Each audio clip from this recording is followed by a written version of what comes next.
The night shift at Greenwood Towers always carried with it a strange sort of quiet that never seemed to settle during the day.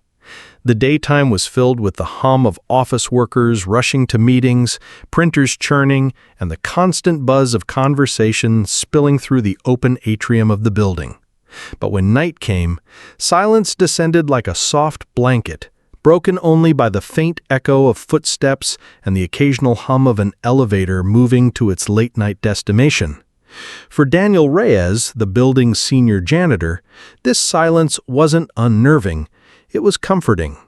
He had grown used to it over his 10 years of work at the towers, finding solace in the stillness that allowed him to think. Daniel was a man in his late 40s, broad-shouldered from years of manual work, with hair that had begun to gray at the edges. His job wasn't glamorous, and most of the employees who worked in Greenwood Towers barely noticed him. To them, he was the man who pushed the mop bucket, emptied the trash, and disappeared before the sun rose. But Daniel didn't mind. He had learned long ago that life didn't always reward you with applause. Sometimes the satisfaction had to come from doing something right, no matter how small.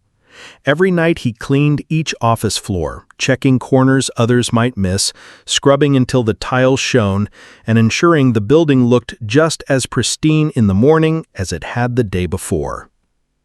On a chilly Thursday evening, Daniel made his way through the lobby with his cart, humming softly to himself. The towers were mostly empty by that hour, except for the occasional executive working late. He moved with practiced efficiency, his mind wandering as he worked. He thought about his daughter, Marissa, who had just started college on a scholarship. He thought about the bills waiting at home on his kitchen table, the endless balancing act between rent, utilities, and tuition. Life wasn't easy, but he took pride in knowing he was holding it together. As Daniel reached the third floor, he heard something unusual. A muffled cough echoed faintly through the hallway. He paused, frowning. It wasn't uncommon for workers to stay late, but the sound had an odd frailty to it, as though it belonged to someone struggling. Following the sound, he discovered a woman sitting near the corner of the hallway, her back against the wall. She looked out of place in the sterile, corporate environment. Her gray hair was tied neatly in a bun, though several strands had fallen loose around her face. She wore a simple wool coat and clutched a leather handbag in her lap. Her breathing was shallow, and her eyes flickered with both weariness and determination. "Ma'am," Daniel said gently, approaching cautiously. "Are you all right?" She looked up at him, her face pale but dignified. I think I just need to rest for a moment," she replied softly. Her voice trembled, betraying her strength. Daniel set aside his cart and crouched down beside her. "Can I get you some water? Or maybe call someone for you?" She shook her head quickly, almost defensively. No, please. I just need a minute. Don't make a fuss." He studied her for a moment, noticing the way she clutched her bag tightly, as though it contained something precious. Her clothes, though simple, were well made, suggesting she wasn't struggling financially. Still, she looked tired in a way that went beyond age. Without pressing, Daniel offered his hand to help her up.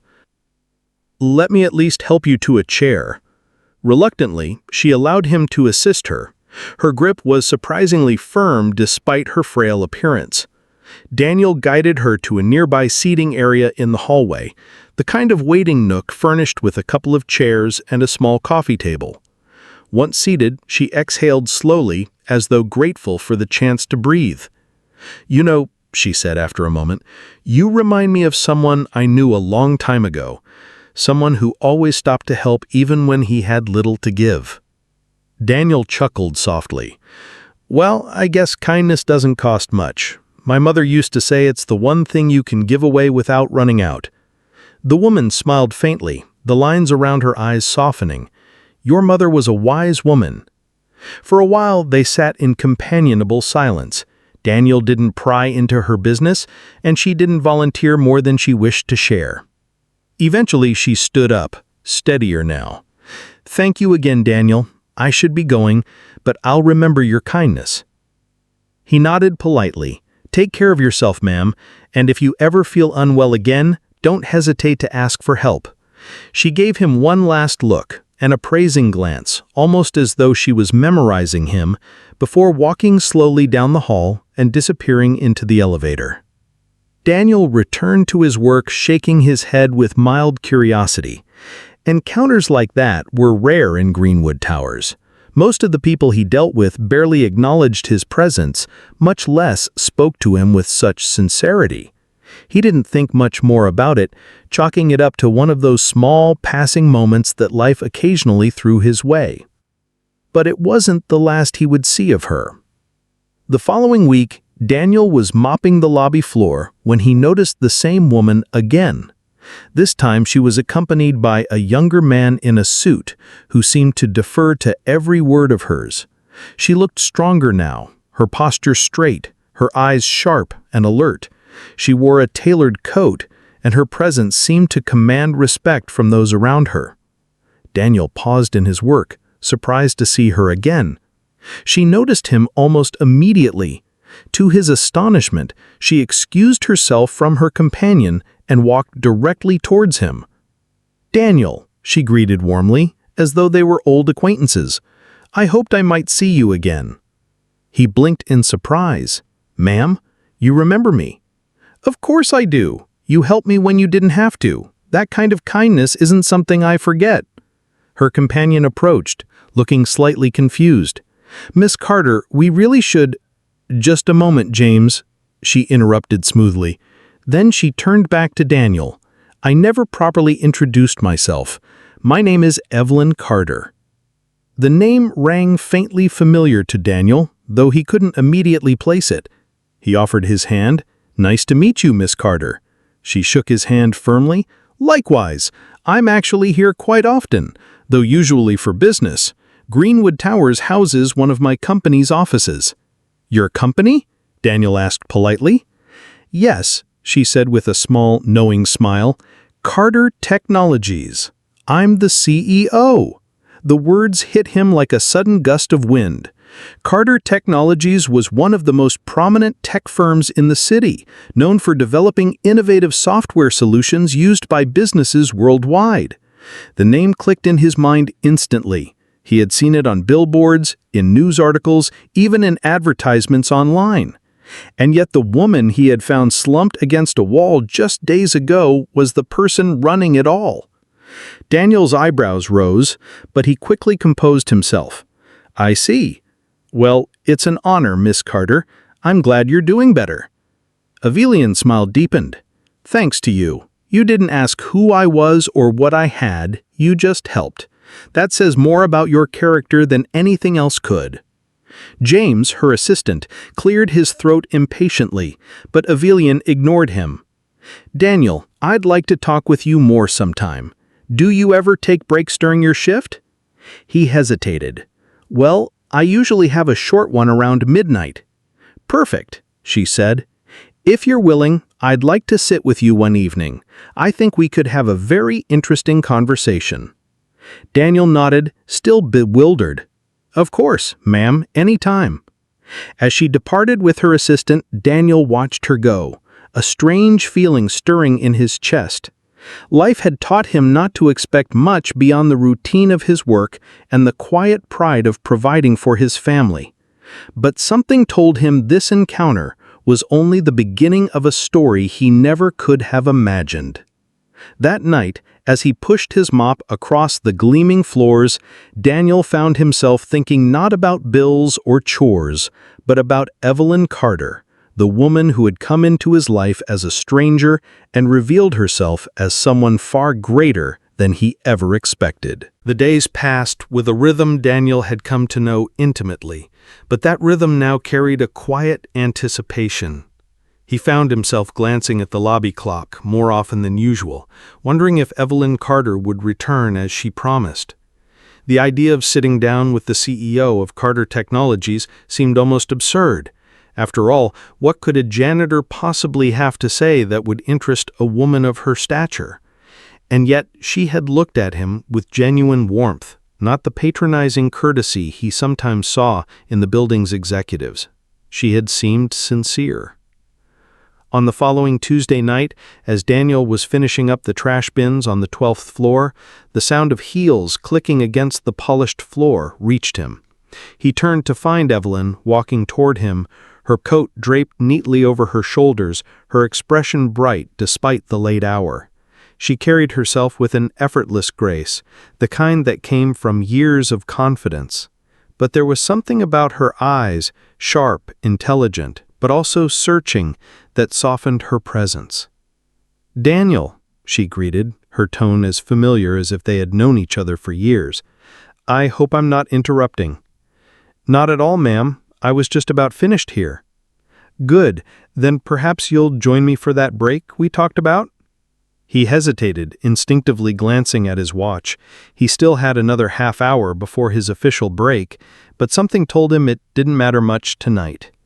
"Of course, there's a small lounge on this floor. It's not much, but it's quiet." Evelyn smiled.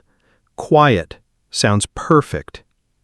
They made their way to the lounge, a modest space with a couple of tables, vending machines, and a worn coffee maker. Daniel often spent his breaks here alone, sipping lukewarm coffee and scrolling through his daughter's texts on his aging phone. Tonight, however, the room felt entirely different, with Evelyn sitting across from him, her posture straight but relaxed, her eyes fixed on him with keen interest. "So," she began, folding her hands neatly on the table, "tell me about yourself, Daniel. Where you're from? What brought you here?" Daniel chuckled nervously. "Not much to tell, really. Born and raised right here in the city. My folks were working-class people. My dad worked construction until his back gave out, and my mom took odd jobs to keep us afloat. I started working young, dropped out of college when my wife got pregnant, been cleaning buildings ever since." Evelyn tilted her head, listening intently. "And your wife?" Daniel's smile faltered slightly, but he didn't shy away from the truth. "She passed away 10 years ago. Cancer. Left me and my daughter, Marissa. She was only 8 then. It was tough, but we managed.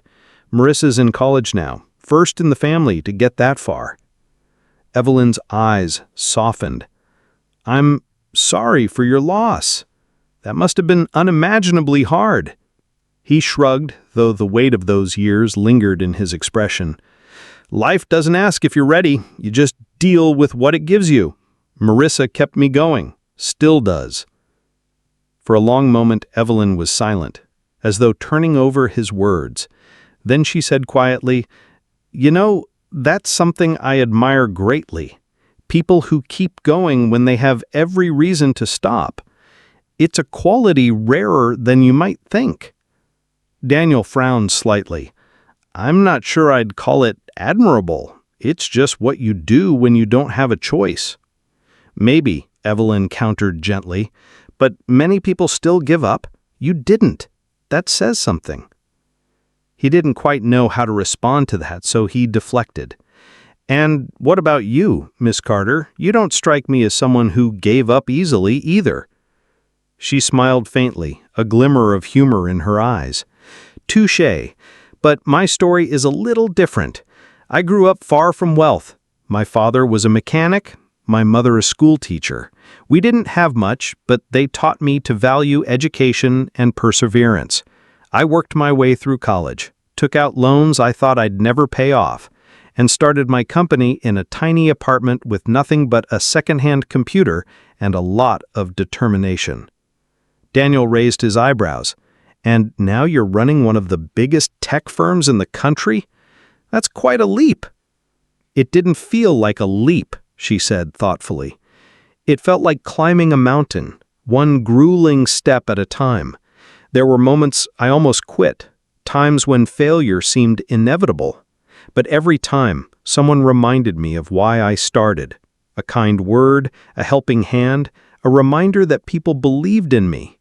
Those little moments mattered more than the world realizes." Her words struck Daniel in a way he hadn't expected. He thought back to the night he found her, slumped against the wall, vulnerable and alone. To him, Offering water and a steady hand had been nothing, a simple act of decency. But perhaps to her, it had been one of those small but vital moments that kept her going. "You make it sound like kindness is rare in your world," he observed. Her expression turned somber. "In business, people often mistake kindness for weakness. They push, they exploit, they take without giving back. Power has a way of hardening people. I've seen good men and women lose themselves chasing numbers on a balance sheet. It's why meeting someone like you stood out, Daniel. You helped without calculation. No agenda, no expectation, just kindness." Daniel shifted uncomfortably, unaccustomed to such praise. "I just did what anyone would do." "No," Evelyn countered gently, "not anyone. Most people would have walked past. You didn't." The room fell quiet again, but it wasn't an awkward silence. It was contemplative, heavy with unspoken understanding. Daniel sipped at a cup of stale coffee, trying to process the strangeness of the moment. A janitor and a CEO sitting across from each other, not as employer and worker, but as two people who had seen hardship and understood resilience. Finally, Evelyn broke the silence. "Daniel, I'd like to see you again, not just in passing, but to talk. I think we could both benefit from it." He hesitated, unsure what to make of the offer. "Why me? Surely you have plenty of people to talk to, people who actually understand business, success, that sort of thing." Her gaze was steady, unwavering. "Because those people tell me what I think I want to hear.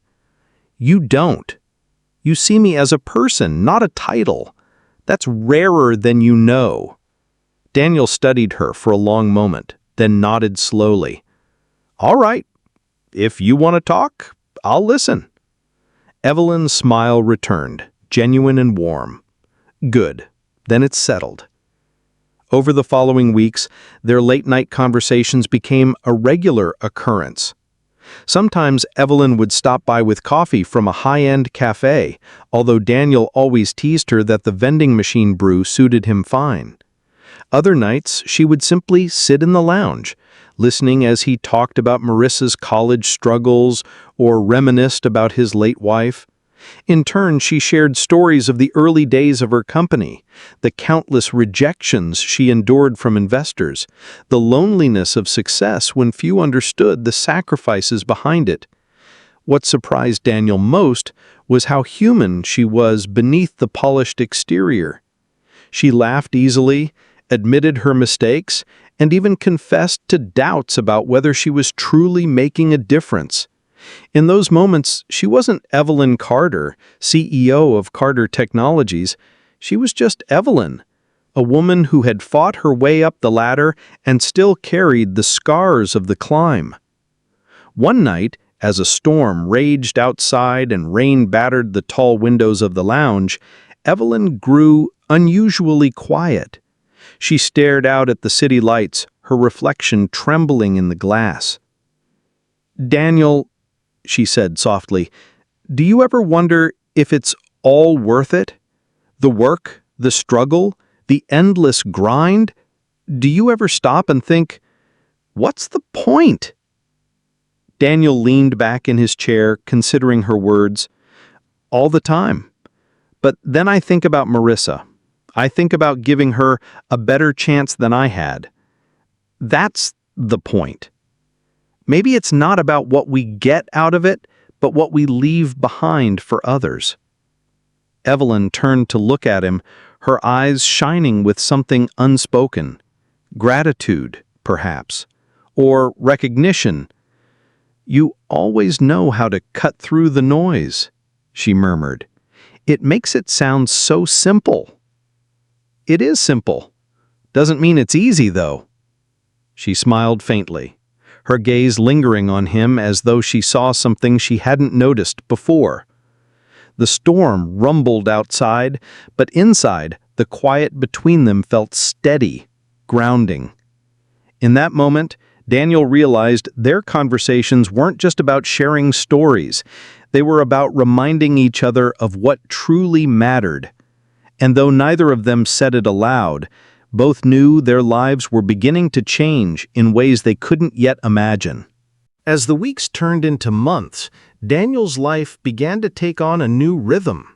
His nights were no longer just about mopping floors and emptying bins. They now included conversations that stretched his mind in directions he hadn't anticipated.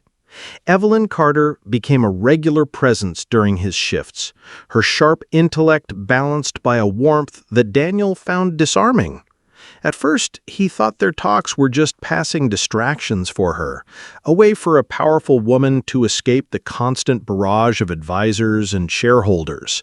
But slowly, he realized she valued these meetings as much as he did. One evening in early spring, Evelyn arrived carrying 2 cups of coffee, as had become her habit. She handed one to Daniel and sat across from him in the lounge. Her expression was thoughtful, more serious than usual. "Daniel," she began, "I've been thinking. You see the world from a perspective that almost no one around me does. You're grounded in reality in a way my executives aren't. They live in spreadsheets and forecasts. You live in people's lives. I need that perspective." Daniel frowned slightly. "I don't know what I could possibly offer someone like you. I'm just a janitor." Her eyes narrowed, her tone firm. "No, you're a man who's lived through hardship, who knows what it means to struggle and keep going. That gives you insight most people lack. I want you to come to one of our meetings, quietly, just to observe. Listen to what's said, and afterward, tell me what you think. No business jargon, no pretense, just honesty." Daniel hesitated. The idea of stepping into a room full of executives in suits made his stomach tighten. He imagined them staring at him, dismissing him as someone out of place. But Evelyn's gaze was unwavering, and something in her conviction told him she wasn't offering this out of pity. She genuinely believed he had something to contribute. "If you think it'll help," he said finally, "then I'll do it."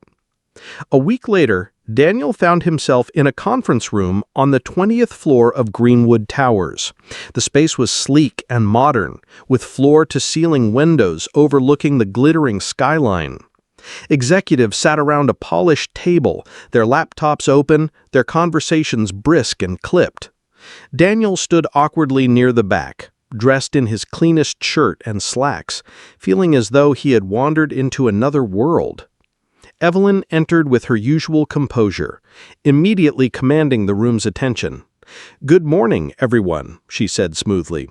"Before we begin, I'd like to introduce someone. This is Daniel Reyes. He's here at my invitation to observe today's discussion." The executives exchanged puzzled glances, their expressions ranging from curiosity to skepticism. Daniel offered a polite nod, resisting the urge to shrink into the wall. The meeting began, filled with talk of quarterly reports, market expansion, and projected revenue streams. Daniel listened intently, though much of the jargon flew over his head. What struck him, however, was the tone. The executive spoke in abstractions, tossing around numbers and strategies, but rarely mentioning the people those decisions would affect: the employees, the customers, the communities. When the meeting finally ended, Evelyn lingered behind with Daniel. "Well," she asked, her eyes sparkling with curiosity, "what did you think?" Daniel rubbed the back of his neck, unsure if his opinion carried any weight. "Honestly, it felt like everyone was more focused on numbers than people. They talked about cost-cutting, but no one mentioned what that might mean for the workers who depend on those jobs. I don't know much about business, but I know what it's like to live paycheck to paycheck. Losing even a little can crush a family.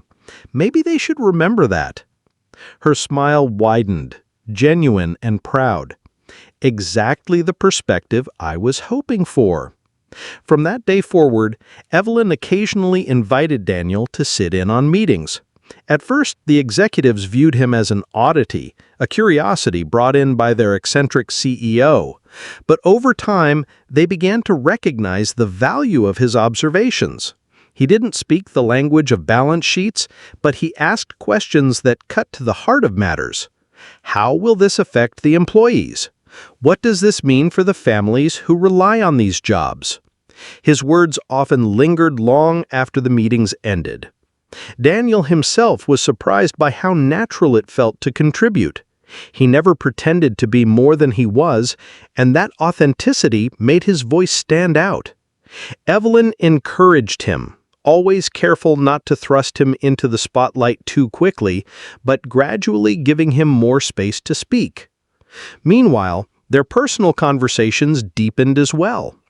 Evelyn revealed the immense pressure she faced daily, the constant scrutiny from investors, the relentless competition from rivals, the loneliness of leadership. "People assume that because I have power, I have peace," she confessed one night. "But the higher you climb, the thinner the air becomes. There are fewer people you can trust, fewer shoulders to lean on." Daniel understood that loneliness all too well. Though his world was vastly different, he too had felt the isolation of carrying burdens alone. He began to see Evelyn not as an untouchable executive, but a woman who carried her own set of invisible weights. One night, after a particularly grueling meeting that left her visibly drained, Evelyn admitted something that startled him. "Sometimes, Daniel, I think about walking away, selling it all, retreating to some quiet place where no one knows my name, just disappearing." Daniel looked at her steadily. "And would that make you happy?" She sighed, staring at her hands. "I don't know. Maybe for a while, but I think I'd always wonder if I abandoned something important." He leaned forward. "Then don't. You've built something incredible. It's not perfect, nothing is, but you have the power to change lives. That's a responsibility, sure, but it's also a gift. Don't throw it away because it feels heavy. Find people to help you carry it." Evelyn's eyes met his, a flicker of emotion passing through them. "Like you?" she asked quietly. "I don't know if I'm qualified for that." "Qualified?" Evelyn repeated with a small laugh. "Daniel, you've given me more clarity than half my board of directors. You remind me why I started in the first place. You're already helping me carry it." The weight of her words settled on him, both humbling and daunting. He hadn't sought this role, but somehow he had become a confidant to one of the most powerful women in the city. As the city lights shimmered in the distance, Daniel realized that his life had shifted in ways he could never have predicted. He wasn't just a man pushing a mop anymore. He was a voice, a confidant, perhaps even a friend to someone whose world was far larger than his own. And though he didn't yet know the shape of the battles ahead, he felt a quiet resolve settling in his chest. For the first time in years, Daniel wasn't just surviving, he was part of something bigger. Summer in the city was unforgiving, the kind of heat that lingered long after the sunset, wrapping the streets in a heavy blanket. For Daniel, the season carried an extra tension. He could feel it in the way Evelyn's conversations had shifted, the way her voice tightened when she spoke of upcoming board meetings, the constant mention of rival firms pushing aggressively into Carter Technologies' territory. There was a storm gathering on the horizon, and though he didn't fully understand the intricacies of the corporate world, Daniel knew enough to recognize the weight pressing down on her shoulders. One late night, Evelyn arrived at the lounge not with coffee, but with a folder clutched tightly in her hands. She dropped it on the table and sat down heavily, her usual composed demeanor cracked by exhaustion. "They're calling for a vote of no confidence," she said bluntly, her voice low and bitter. "The board, my own board. They think I've lost my edge, that I'm too cautious. They want someone who'll gamble everything for a quick profit." Daniel leaned forward, concern etched across his face. Why? You've grown this company from nothing. Don't they see that? Evelyn laughed bitterly. They don't care about where we came from. They care about where the stock price is tomorrow. Short-term gains, flash over foundation. They want to push into a risky merger I know will destroy everything we've built. Daniel sat back, processing her words. He had never faced a boardroom, never sat across from investors with billions at stake, but he knew about pressure, about being pushed to compromise values for survival. So, what do? He asked quietly. Her eyes flickered to his, searching, vulnerable. That's why I came here tonight. I don't know. Part of me wonders if maybe they're right. Maybe I'm too careful, too stubborn. Maybe it's time to step aside. Daniel shook his head firmly. No! Evelyn, you don't get to walk away because people are impatient. You know what's right. You built this company not on shortcuts, but on hard work and vision. Don't let them take that from you. But if they vote me out? Then you fight, Daniel interrupted. His voice was steady, grounded. You stand in that room and remind them who you are. Remind them why they followed you in the first place. And if they can't see it anymore, then maybe they don't deserve you. But don't quit on your own. Don't let them write the end of your story. Evelyn's eyes softened, her lips pressing into a thin line. Slowly she reached across the table and squeezed his hand. You always make it sound so clear. Because it is, he said simply. Do what's right, not what's easy. That's all anyone can do. The days leading up to the board meeting were tense. Evelyn worked tirelessly, preparing presentations, gathering data, strategizing. She invited Daniel to her office one afternoon, asking him to listen as she rehearsed her speech. He sat quietly as she delivered her arguments with conviction, speaking of sustainable growth, long-term innovation, and the company's responsibility not just to shareholders, but to employees and communities. When she finished, she turned to him expectantly. Well? She asked. Daniel leaned back, arms crossed thoughtfully. It's good, strong, but it sounds polished, like you're trying to impress them with numbers.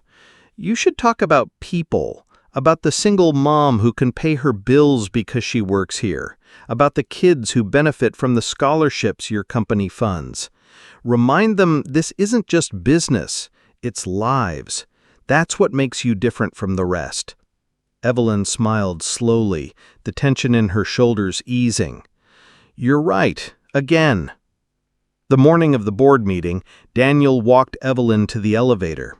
She wore a tailored suit, her posture impeccable, but he could see the strain in her eyes. As the doors slid open, she turned to him. Stay close. I'll need your eyes in the room. Inside the boardroom, Daniel sat quietly against the wall, once again introduced as a consultant. The room buzzed with tension as the directors shuffled their papers and whispered among themselves. Across the table sat men and women in sharp suits, their expressions cool and calculating. At the head of the table, Evelyn stood commanding the room with her presence. She began her presentation, outlining the risks of the proposed merger, the dangers of chasing short-term profits at the expense of stability. At first, the directors listened with guarded expressions, but as she spoke of employees, of families, of the responsibility they bore as leaders, Daniel noticed subtle shifts, the softening of gazes, the faint nods. Her words carried weight because they weren't just about money. They were about meaning. When she finished, silence hung in the air. Then the chairman cleared his throat. Mrs. Carter, your passion is admirable, but passion doesn't guarantee results. The world is changing. We need boldness, not sentimentality. She stood tall, her voice steady. Boldness without responsibility is recklessness. If you want a gambler, then vote me out. But if you want a leader who remembers why we started, who understands that people are the foundation of every number on your spreadsheets, then let me continue to lead, because I will not gamble with people's lives." The room erupted in murmurs. The vote was called. One by one, the directors cast their ballots. Daniel's heart pounded in his chest as the tally was counted. Finally, the chairman announced the result. "The motion for a vote of no confidence has failed. Evelyn Carter will remain as CEO." Relief washed over the room, at least over those who supported her. Evelyn's shoulders relaxed, though her expression remained composed. She nodded firmly. "Thank you. Now let's get back to work." Afterwards, in the quiet of her office, Evelyn sank into a chair, exhaustion etched across her face. Daniel stood nearby, a smile tugging at his lips. "Told you they'd see it." She looked up at him, her eyes shimmering with gratitude. "I couldn't have done it without you, Daniel. You reminded me of what mattered most. You gave me the strength to fight." He shook his head. "All I did was tell you what you already knew." Evelyn rose and crossed the room, standing before him. For a long moment they simply looked at each other, the silence heavy with unspoken words. Finally she said softly, "Do you have any idea how much you've changed my life?" "Funny, I was about to say the same to you." The months that followed saw Carter Technologies stabilize, then flourish. Evelyn's renewed leadership brought a wave of innovation and morale that rippled through the company. And though few people knew the role Daniel had played, Evelyn never let him forget it. She continued to meet him during his shifts, their conversations now filled with hope as much as struggle. One evening, as they sat together in the lounge, Evelyn leaned back with a rare look of ease. "You know, Daniel, I think about that night you found me in the hallway. I was at my lowest, wondering if I could keep going.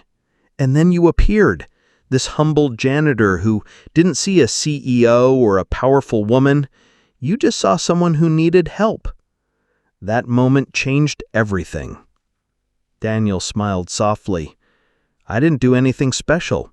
I just did what anyone should do." She shook her head.